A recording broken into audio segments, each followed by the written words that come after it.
class of 2012 is the sexiest group of people I have ever met. Congratulations.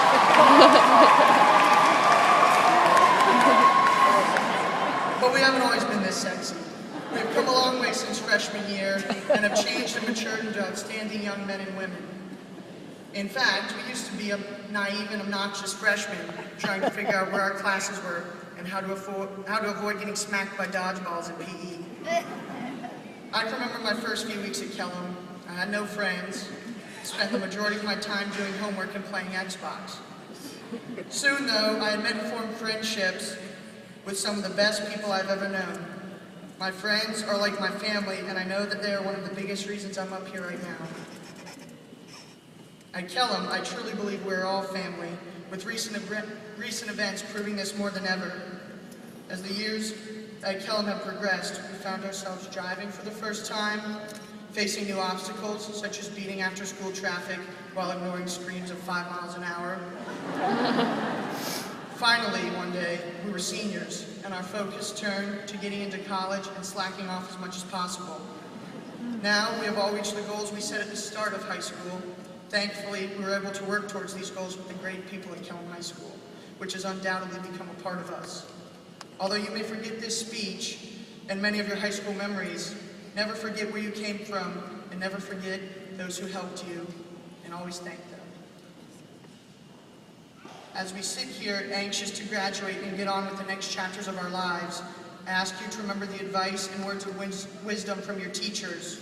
Take their lessons and learn from them. As Miss Napier says, there are only 2 things no one can take from you in this life: your good name and your education. Do not squander your opportunities and reputation with poor decisions, because in the end, you are the only one who can deprive yourself of these 2 things. You are who you make yourself.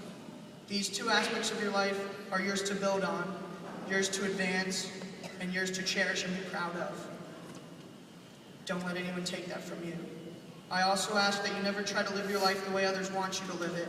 You are unique and should act accordingly. Be proud of who you are and forget those who don't accept you for being you. As life moves on, you will be faced with decisions that test your character, and we all have the capability of making the right decisions. Your character is what defines you. It's what makes you accept when you're wrong and what makes you face the repercussions of your actions.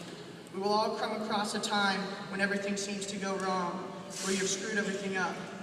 What matters is not the mistakes you've made, but the way you respond to these mistakes and how it builds your character. I thank Mrs. Parsons, Mrs. Remian, Mr. Merritt, and Ms. McAllister for instilling in me a character that allows me to hold myself accountable to everything I do. You have inspired me to hold my values dear. Thank you. To close my speech, I had many options in choosing a quote. Among the candidates were Oprah, Snoop Dogg, Chitty Bang, and O.J. Simpson. However, I settled on the words of Winston Churchill, resonating when I think of the future. He says, "The empires of the future are the empires of the mind."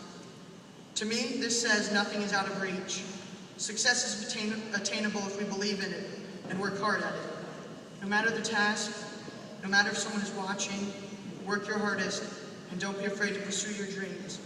In the end, our dreams are all we have to truly motivate and propel us into the uncertainty of the future.